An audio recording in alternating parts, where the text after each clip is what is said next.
La energía verde impulsa a la roja. Campeones del mundo de fútbol, campeones del mundo de energía eólica. En Es la Mañana de Federico,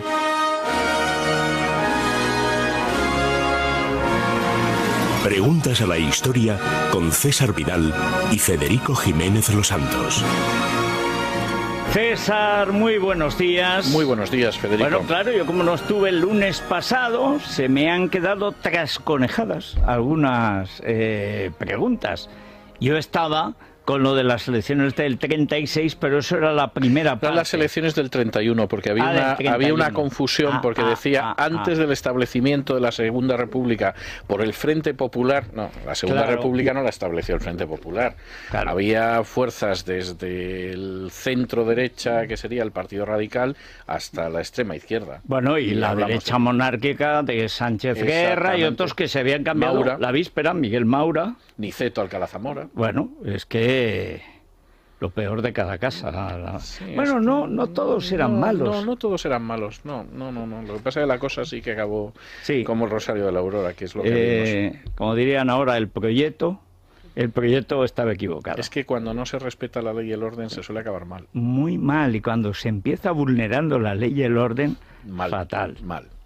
Bueno, el imperio bizantino es uno de esos enigmas que llama la atención, porque Roma sigue conservando un poder de seducción 2000 y pico años después que todavía sorprende. Y en cambio, el imperio bizantino no ha tenido el seguimiento, digamos, lógico, porque hay que recordar que es la Roma de antes más 1000 años más. Bueno, yo creo que no ha tenido tanto seguimiento en un país como España porque le pilla en este lado de acá. Es decir, seguramente para un búlgaro, un serbio, un ruso, incluso un británico, tiene muchísimo interés el Imperio Bizantino. Es decir, al final, el interés por determinadas partes de la historia tiene mucho que ver con la geografía, por curioso que sea.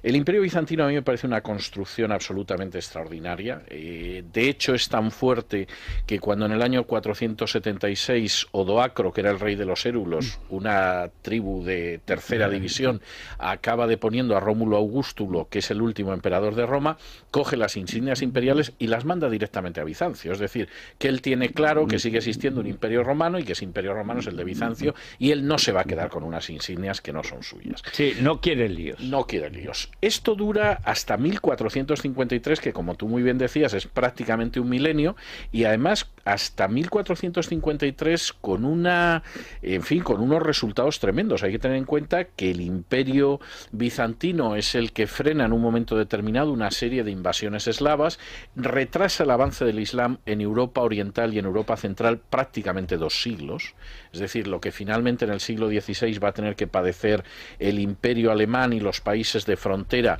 pues es algo que el imperio bizantino ha estado conteniendo durante prácticamente 2 siglos, y yo creo que el éxito y la supervivencia del imperio bizantino se debe fundamentalmente a 3 razones. La primera es que los bizantinos son los primeros grandes diplomáticos de la historia. En las fuentes occidentales generalmente se suele decir que era gente muy doble y muy hipócrita, y lo que eran grandes diplomáticos, y lo eran fundamentalmente también por razones morales, porque consideraban que una guerra que no fuera una guerra defensiva era una guerra inmoral desde una perspectiva cristiana, y por lo tanto intentaban agotar las vías diplomáticas. Y esas vías diplomáticas los convirtieron en los mejores diplomáticos de la historia hasta mediados del siglo XV, que desaparecen. Es algo que, por ejemplo, algunos grandes estudiosos británicos del Imperio Bizantino siempre han insistido, y es en la gran diplomacia bizantina que les permite en un momento determinado pues tener, por ejemplo, un pie en todo el sur de España, lo cual era notable. Bueno, además en la zona de mejor tiempo, en el Levante. En el Levante, en parte de Andalucía, y al mismo tiempo que controlaban media Italia y buena parte del norte de África, en el periodo de Justiniano, de intento de reconstrucción del Imperio Romano. En segundo lugar, los bizantinos tenían una estructura tanto militar como política que era enormemente sofisticada, tan sofisticada que cuando finalmente el empuje islámico deja atrás a los primeros seguidores de Mahoma y se convierte en el primer califato digno de ese nombre, el califato de los omeyas, copian totalmente el sistema bizantino. Es decir, esa famosa administración árabe con que se le llena a muchos la boca, en realidad es el sistema bizantino deshuesado en cierta medida. Tanto que, por ejemplo, Blázquez solía decir aquí en España que los omeyas no eran nada más que bizantinos que hablaban en árabe. Y en términos políticos es cierto. Es decir, el gran imperio árabe, lo mejor que se puede decir de los omeyas, es decir, el gran imperio árabe que es el de los omeyas, lo es fundamentalmente porque absorbe totalmente la estructura bizantina. Y finalmente, y este me parece que es un factor muy importante, pero que explica también por qué Bizancio se ve con mucha distancia en Occidente, es que Bizancio tuvo un impulso eclesial extraordinariamente fuerte. Hay que tener en cuenta que la Iglesia ortodoxa griega va evangelizando a una serie de naciones que hoy en día son iglesias ortodoxas también, es decir, es Bulgaria, son los Balcanes y en un momento determinado es Rusia, hasta tal punto que cuando se produzca la caída del Imperio Bizantino, los rusos dirán que ellos son la tercera Roma, que la primera Roma cayó en el 476, la segunda Roma cayó en 1453 y, como dirá Iván IV el Terrible, la tercera Roma, que es Rusia, no caerá. Y eso forma parte del nacionalismo ruso hasta Putin. Y no es, me temo que inclusive, y yo diría que oculto, pero también en Stalin, es decir, que lógicamente no iba a decir que ellos seguían la herencia ortodoxa, sido seminarista, claro, pero criminal, sí. Sí. Pero lo cierto es que hay esa idea de la tercera Roma que es Moscú. Yo te voy a decir otra cosa más que me parece muy importante, porque es una deuda que tenemos con Bizancio y que no se suele reconocer. Cuando en 1453 cae Bizancio, e incluso en los años anteriores que se veía que aquello caía, a Occidente, sobre todo a Italia, llegan muchos eruditos griegos. Esos eruditos griegos van a tener un papel en el humanismo y en el Renacimiento verdaderamente sensacional. Los italianos generalmente lo reconocen, porque saben que Pietro Bembo se fue a vivir a Sicilia desde Florencia, porque ahí había un griego huido de Bizancio para que le enseñara el griego, y el resto, bueno, pues ya nos ha venido el griego a través de Erasmo y de otros autores. Pero el papel de Bizancio en el humanismo y el Renacimiento es extraordinario. Aprendimos griego con los griegos que huían de los musulmanes que tomaban Constantinopla. Yo recuerdo un libro que me fascinó a los 18 años recién cumplidos, o 17, que era El otoño de la Edad Media, de Huizinga. Sí. ¿Qué otros libros podríamos recomendar de ese género? Porque yo reconozco que para mí la historia empieza a ser un objeto de interés después de leer ese libro, cuando ves que la historia la hacen personas, que son ideas, pasiones, inventos, también copias, el seguimiento, la admiración de una serie de personas en no muchos años. Yo creo que Huizinga tiene dos grandes libros. Uno es El otoño de la Edad Media, que es un libro maravilloso, porque uno ve desde lo que era el arte al comercio, pasando por la religión, la política. Es un libro extraordinario y además, como va dando ejemplos continuos de lo que argumenta, es absolutamente convincente. Sí, porque es que no es nada francés, no es nada abstracto, es todo una persona detrás de otra. Era un holandés muy inteligente. Y tiene otro libro muy interesante sobre ese final de la Edad Media que se llama Homo Ludens. Lo tengo. Que es el hombre que juega, pero que es una obra más sencilla porque es un ensayo, pero a mí me parece que es extraordinario. Y hay un gran libro que lo publicaba Ediciones Austral, yo creo que ese libro está todavía vivo, que se llama La caída de Bizancio, y el autor es un especialista inglés en Bizancio, que es Stephen Runciman, que Alianza es el que ha publicado su Historia de las Cruzadas en 3 volúmenes, que es una grandísima historia de las cruzadas, fundamentalmente porque Runciman era un especialista en Bizancio. Y entonces todo el lado bizantino, que se suele omitir en Occidente, pero que es importantísimo, por ejemplo, la Cuarta Cruzada fue simplemente la llegada de los cruzados a Constantinopla y el saqueo de Constantinopla. Ahí se acabó la Cuarta Cruzada. Él ve muy bien cuál es el papel de Bizancio, la manera en que Bizancio tiene que jugar para no verse anegado por los cruzados y al mismo tiempo enfrentarse con los musulmanes que estaban llamando a las puertas de Constantinopla. Bueno, pues todo sea por recomendar libros. pero ahora nos vas a recomendar algo. Yo os voy a recomendar concretamente un viaje. Un viaje Bien. en este otoño que acaba de empezar. Parece que hoy por fin estamos disfrutando de ese otoño, pues podemos hacerlo todavía mejor gracias a Viajes El Corte Inglés, que nos ofrece pues un gran puente. A la vuelta de la esquina, Federico, tenemos varios puentes, entre ellos dentro de la semana que viene ya tenemos el puente de noviembre, luego vamos a tener el puente de diciembre. Bueno, ¿qué tenemos que hacer? Ir a nuestra agencia de viajes El Corte Inglés más cercana y preguntar por sus ofertas para los puentes que están por llegar, sobre todo todos aquellos que puedan disfrutarlos. En el número 902-400-454 nos dan más información sobre esto, 902-400-454, y en su página web www.viajeselcorteingles.es. Todo tipo de sugerencias de Viajes El Corte Inglés, que por cierto sigue patrocinando Alicante Puerto de Salida, sigue siendo patrocinadora de Alicante Puerto de Salida, de la Vuelta al Mundo a Vela.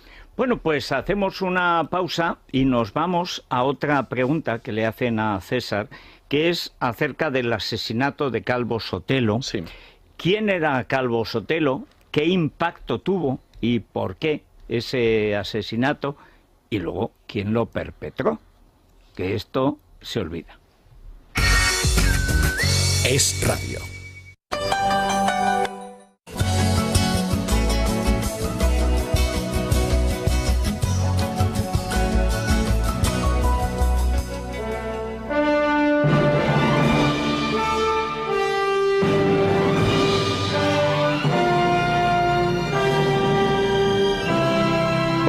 Vamos con el asesinato de Calvo Sotelo. Esa aclaración César, que nos quedaba pendiente. Bueno, de la vamos a ver, semana el pasada. asesinato de Calvo Sotelo es un episodio que sigue teniendo sus aspectos difíciles de desentrañar.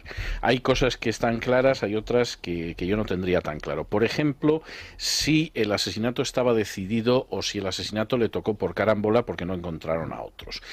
Aspectos que sabemos sin ningún género de dudas. Bueno, sabemos que a inicios de julio de 1936 las fuerzas de seguridad del Frente Popular, del gobierno del Frente Popular, que estaban muy infiltradas por el Partido Socialista, ya estaban llevando a cabo detenciones ilegales de gente de las derechas en un prólogo de lo que luego sería el terror rojo nada más estallar la guerra, pero que había empezado en aquel entonces. Sabemos también que en el momento en el que se asesina a Calvo Sotelo hay varios guardias de asalto de filiación socialista y muy relacionados con Indalecio Prieto, que se dirigen primero a la casa de Goicoechea, que era el jefe de los monárquicos, y después a la de Gil Robles con la intención de asesinarlos, y no los encuentran. Y finalmente a quien encuentran en su domicilio es a Calvo Sotelo. Aquí surge una primera pregunta que yo creo que es importante, y es la de si pensaban matarlos a todos y al único que le tocó fue a Calvo Sotelo, o si por el contrario pensaban matar a Goicoechea, como no lo encontraron, fueron a por Gil Robles, y como tampoco apareció, fueron a por Calvo Sotelo. Pero evidentemente... ¿Cuál es tu opinión? Mi opinión es que iban a por todos. Yo personalmente pienso que iban a por todos, y pienso que iban a por todos y que Calvo Sotelo no fue una última opción, porque en 1978, el 26 de septiembre, el diario El País publicaba una entrevista con un masón que se llamaba Urbano Orat de la Torre, y él decía que la muerte de Calvo Sotelo se había decidido ya el 9 de mayo del 36. Que entre los que la había decidido estaba Casares Quiroga, que en aquella famosa discusión parlamentaria le dice a Calvo Sotelo que efectivamente va a morir, y que además la razón fundamental era que Calvo Sotelo había denunciado la infiltración de la masonería en todos los órganos del Estado, especialmente los militares. Lo cual es cierto, porque en ese momento eran masones el presidente de la República, el jefe del gobierno, el presidente de las Cortes, el ministro de Estado, el ministro de Marina, el director general de Seguridad, del que dependían las fuerzas de orden público, el jefe del cuartel de Pontejos y el jefe del comando que asesinó a Calvo Sotelo, que era Fernando Condés. O sea que en ese sentido yo creo que iban a por todos, y desgraciadamente al único que encontraron fue Calvo Sotelo, porque los otros prudentemente procuraban no pernoctar en casa por lo que pudiera acontecer. Yo creo que es lo que sucedió. Entre la gente que mata a Calvo Sotelo, bueno, ahí yo creo que la cosa no tiene ninguna vuelta de hoja. El que le pega el disparo en la nuca a Calvo Sotelo era Luis Cuenca, que era un guardaespaldas de Indalecio Prieto, del socialista Indalecio Prieto, y formaba parte de la motorizada, que era el grupo de protección de Indalecio Prieto. El director del grupo, que era Condés, era también hombre de confianza de Indalecio Prieto y además era el instructor de la motorizada. Es más, en cuanto que se sabe lo que ha sucedido con el crimen, informa a Vidarte, que era socialista, y se esconde en casa de Margarita Nelken, que era una conocida socialista, y los otros dos miembros del comando asesino, Ordóñez y Garcés, también pertenecían a la motorizada. No solamente eso, sino que además durante la guerra fueron muy favorecidos por Prieto, y el sumario del asesinato de Calvo Sotelo desapareció a punta de pistola en los primeros días de la guerra y se los lleva gente de obediencia prietista, por decirlo de alguna manera. O sea, yo creo que en aquel momento, junto con las detenciones ilegales de gente de la derecha, un sector del Partido Socialista, curiosamente el que siempre se suele decir que era moderado, que era el de Prieto, que al final fue el peor, siempre que favoreció lo peor. Favoreció lo peor, pues efectivamente yo creo que en esos momentos es muy posible que Prieto quisiera dejar claro que, puestos a ser duro, él podía ser tan duro más que Largo Caballero.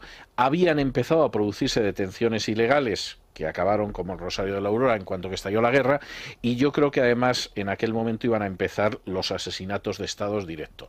Es verdad que solo asesinaron a Calvo Sotelo, y es cierto que el asesinato de Calvo Sotelo tuvo una consecuencia inmediata, y es que todos los que estaban en la conjura para el golpe de julio del 36 limaron las asperezas que había, que parecía que no se iban a limar jamás, y se sumaron inmediatamente al alzamiento porque llegaron a la conclusión de que os alzaban o los mataban a todos antes. Y entonces esa es una situación que a mí me parece que tiene poca discusión a estas alturas. Bueno, una pausa breve. Sí. Respondí a esta pregunta, que por cierto, hoy los afortunados han sido José Pérez Moreno y Rafael Ruiz Vera, los dos oyentes que nos han escrito. Recuerdo el correo historia@eslamanana.com.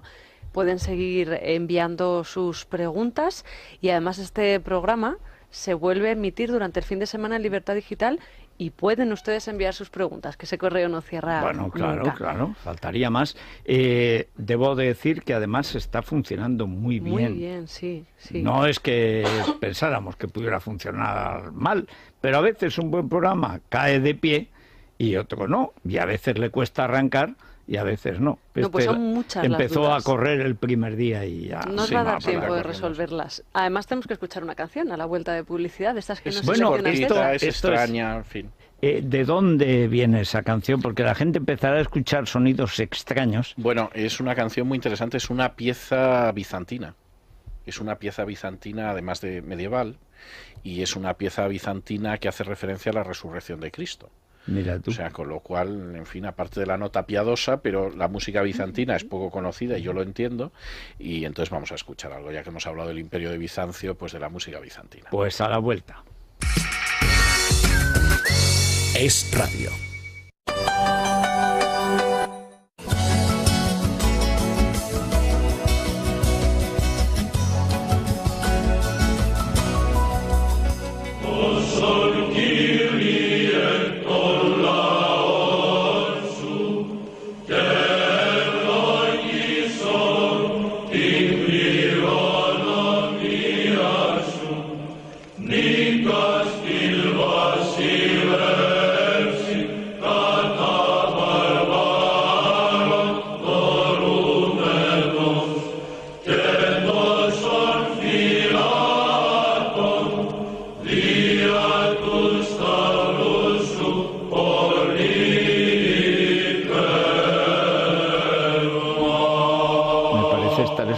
La conjura de los boyardos. Claro, es que aquí es a donde yo voy a ir, Federico. Esto explica por qué en un momento determinado los rusos decidieron hacerse ortodoxos. Es decir, hay una leyenda que seguramente es cierta, que cuando Vladimiro decidió de entre los cristianos con cuál se quedaba, porque él había llegado a la conclusión de que efectivamente el cristianismo era lo único que se podía oponer a la barbarie de los mongoles, que además eran musulmanes y todo, decidió enviar a unos prohombres de su reino a ver qué había, ¿no? Y entonces se quedaron con la forma ortodoxa de cristianismo porque los oyeron cantar. Y dijeron que bueno, que aquello era, que en fin, que las discusiones teológicas que había en Occidente, su aquel lo tenían, ¿no? Sí. Pero que oyendo cantar a los bizantinos habían llegado a la conclusión de que los ángeles más o menos cantaban así, y efectivamente, como tú muy bien dices, y esto parece la conjura de los boyardos, sí. Con absoluta razón. Por cierto, última nota, la Rusia esa tenía la capital en Kiev, que es la actual capital de Ucrania, que pretende que no son rusos. Claro, esto es igual que cuando los vascos dicen que no son españoles. Sí, sí. Es decir, los abuelos de Fernando I de Castilla resulta que no son españoles, igual que los ucranianos supuestamente tampoco son rusos. Y la primera Rusia tenía como capital Kiev, cosas de estas. En fin, bueno, Kosovo tiene la misma historia, ¿eh? Sí, es cierto, O es sea, verdad. ahí empezó Serbia y terminó. Sí, sí. No, si es que cuando se enloquece, se enloquece. Ay, señor, señor. Bueno, sobre todas estas cuestiones de Calvo Sotelo, vamos a recomendar nuestro libro. El tercero de Historia de España, donde Porque aparece está bastante ahí desarrollado. toda la crisis de la Restauración y la Segunda República, que en pocos años, mira que pasan cosas. Sí, la verdad es que sí. Y cuanto más lo miras, más cosas te das cuenta de que pasaron, ¿eh? Eso fue un proceso de una aceleración verdaderamente extraordinaria.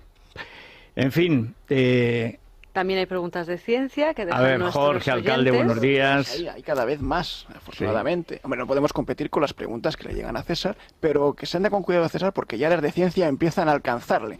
No sé si tendrá algo que ver que regalamos una suscripción a la revista Cubo durante un año a la pregunta de ciencia seleccionada, bueno, pero bueno, vamos En cogiendo cambio, a César, nosotros no podemos regalar una No. suscripción a la historia. No. Porque no, Bueno, a poco pesar de lo ventaja, que decía el personaje Valle Inclán, viene en la historia. Sí. Eso es fantástico. Hoy respondemos a una pregunta de Javier Domínguez que le formula a Jorge. Dice así: ¿cómo ha ido evolucionando a lo largo de la historia el concepto de médico y cirujano? Dice este oyente que él tiene entendido que durante siglos ambas profesiones estuvieron separadas y que incluso la formación y ámbito profesional de cada una de ellas era distinta. ¿Cuándo se unieron y por qué? Pues efectivamente fue así. Tiene mucha razón Javier Domínguez, que durante muchísimos años, durante milenios, casi diría más que siglos incluso, la cirugía y la medicina eran conceptos separados. La cirugía era un instrumento, la cirugía era la fontanería, era la manipulación con las manos del cuerpo, no siempre con intención de curar, muchas veces simplemente con intención de mantener vivo al herido el tiempo suficiente para que si luego venía el médico y tenía suerte de poderle curar, pues había sonado la flauta. En la mayoría de las ocasiones no ocurría.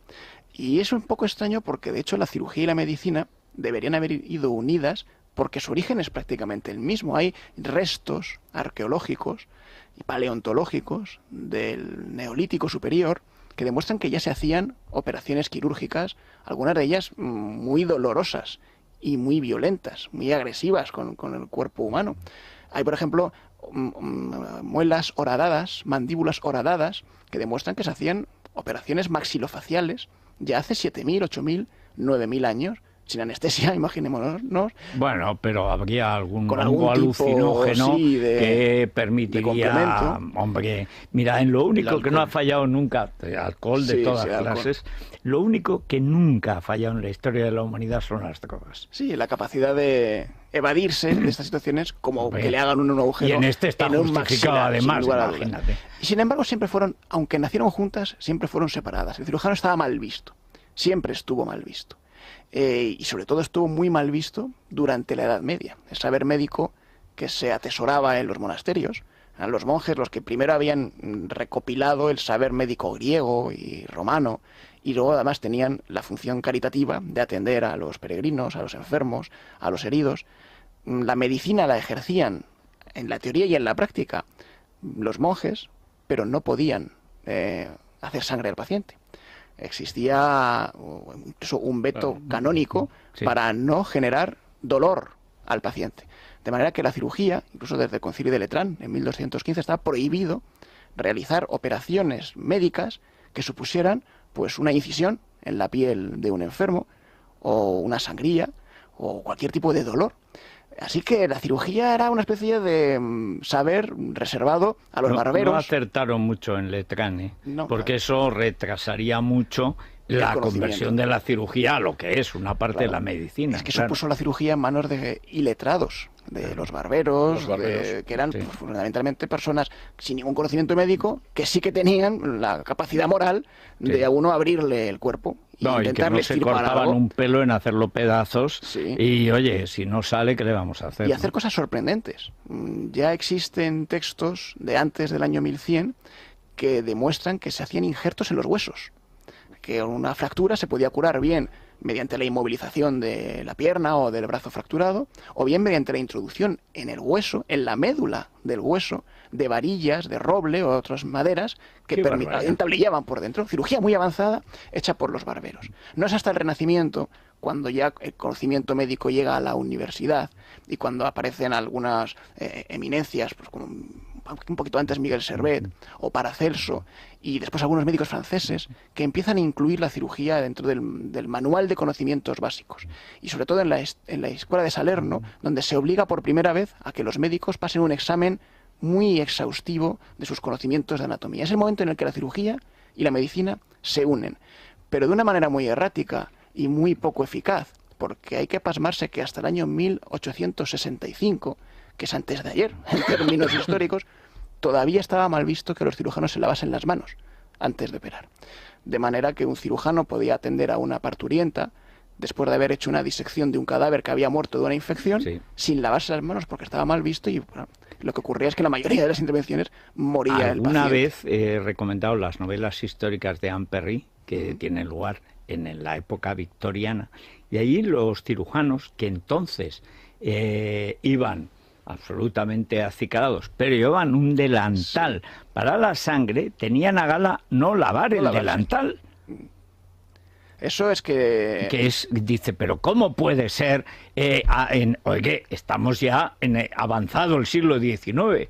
Pues no solo podía ser, sino que fue. El primer médico que lo propone, Ignaz Semmelweis, un médico vienés, que en 1865 propone, al ver que donde las parturientas eran atendidas por comadronas no morían tanto como cuando eran atendidas por cirujanos, porque claro, las comadronas no atendían antes a disecciones de cadáveres, propone lavarse las manos y es expulsado de la comunidad médica, es condenado al ostracismo y termina él muriendo al autoinfectarse para demostrar que efectivamente la causa de la mortalidad de aquellas mujeres que habían dado a luz era las bacterias. Hay un relato que había de Céline, ¿no? Céline le dedicó un ensayo, le dedicó su tesis doctoral precisamente a Ignaz Semmelweis. Qué barbaridad, ¿eh? Luego hay figuras que desaparecieron, como el practicante, que ya no existe, efectivamente, que también era algo a caballo. Algunos lo hemos conocido, sí. Hombre, vamos. Yo de pequeña. Y el que se desinfectaba la jeringuilla con fuego, yo lo recuerdo con el alcohol, ¿no? Con el fuego del alcohol, sí. Eso que la llevaban en un estuche y tenía los practicantes. ¿Y quién pone las inyecciones ahora? Sí que existen. Lo que pasa es que tienes que ir al hospital y depende el practicante privado es el que ya no existe. Ahora es asistente técnico sanitario. Lo que pasa es que también si vas a un centro de salud, sí, te pagas y te ponen el ATS o la enfermera te vacunan, te sacan sangre o te ponen las inyecciones, claro. Con más garantía, pero hablan menos contigo. Sí. El practicante hablaba más. Daba más conversación mientras tenía más morbo y esas cosas. Sí. Ahora, cómo dolían. Qué figura temida, ¿eh? Vamos, lo dirá el practicante. Sí. Pues adipesina nos tenemos que tomar para estar bien porque hay que empezar a preparar las Navidades. Por lo tanto, hay que adelgazar ahora para poder comer como Dios manda en Navidad. Campaña, pasito hacia detrás para luego dar dos hacia adelante. Eso es. Nosotros lo hacemos con adipesina, que son 2 cápsulas diarias. Vamos a estos 2 meses que nos quedan hasta Navidades, porque ya nos queda nada, bajar la ingesta de calorías, porque las Navidades empiezan allá por el 15 de diciembre. Y vamos a intentar hacer algo de ejercicio. Y se ha puesto a llover, ya no podemos decir que no podemos andar porque no podemos respirar. Pues sí, se está limpiando el ambiente, por lo menos en Madrid, adipesina. Ya no hay boina, la boina de Gallardón ha desaparecido. Bueno, para que desaparezca la de Gallardón queda un poco. La de Madrid está desapareciendo. Vale, de acuerdo. Aceptado. Qué mala cara tiene desde que va a ser ministro. Hay quien le tiene más manía que tú, fíjate. Muchos más. Y ahora que ha aparecido su asistente, el mayordomo, vamos. Qué persona. Supongo que irá diciendo abrek, que era lo que decía el asistente del faraón. El del faraón, claro, para que nadie se acercara a Dios, porque es que faraón era Dios. Sí. Bueno, pues adipesina y a la vuelta de publicidad, Alberto Fernández hoy nos trae un puchero calentito que ya va haciendo falta. Un puchero, qué bien. Garbanzos. Es Radio.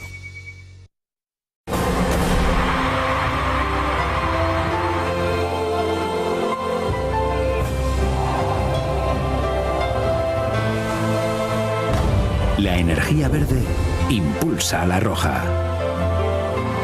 Campeones del mundo de fútbol, campeones del mundo de... Unas preguntas.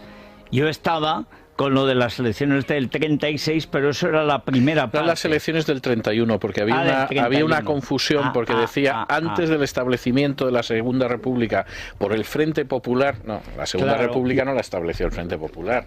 Claro. Había fuerzas desde el centro derecha, que sería el Partido Radical, hasta la extrema izquierda. Bueno, y la derecha monárquica de Sánchez Guerra y otros que se habían cambiado Maura, la víspera, Miguel Maura. Niceto Alcalá Zamora. Bueno, es que lo peor de cada casa. Sí, bueno, no todos eran malos. No todos eran malos. No. Lo que pasa es que la cosa sí que acabó como el Rosario de la Aurora, que es lo que vimos. Como dirían ahora, el proyecto estaba equivocado. Es que cuando no se respeta la ley y el orden se suele acabar mal. Muy mal. Y cuando se empieza vulnerando la ley y el orden, fatal. Mal.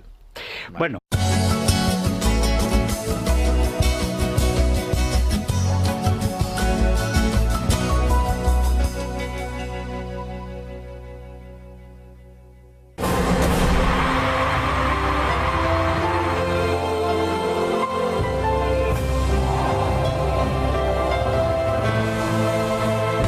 La energía verde impulsa a la roja.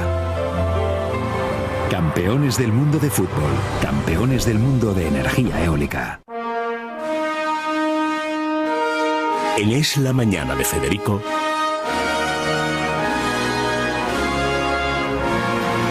preguntas a la historia con César Vidal y Federico Jiménez Los Santos. César, muy buenos días. Muy buenos días, Federico. Bueno, claro, yo como no estuve el lunes pasado, se me han quedado trasconejadas. Que cuando en el año 476 Odoacro, que era el rey de los érulos, una tribu de tercera división, acaba deponiendo a Rómulo Augustulo, que es el último emperador de Roma, coge las insignias imperiales y las manda directamente a Bizancio. Es decir, que él tiene claro que sigue existiendo un imperio romano y que ese imperio romano es el de Bizancio, y él no se va a quedar con unas insignias que no son suyas. Sí, no quiere líos. No quiere líos. Esto dura hasta 1453, que como tú muy bien decías, es prácticamente un milenio, y además hasta 1453 con unos resultados tremendos. Hay que tener en cuenta que el imperio bizantino es el que frena en un momento determinado una serie de invasiones eslavas, retrasa el avance del Islam en Europa Oriental y en Europa Central prácticamente 2 siglos, es decir, lo que finalmente en el siglo XVI va a tener que padecer el imperio alemán y los países de frontera, pues es algo que el imperio bizantino ha estado conteniendo.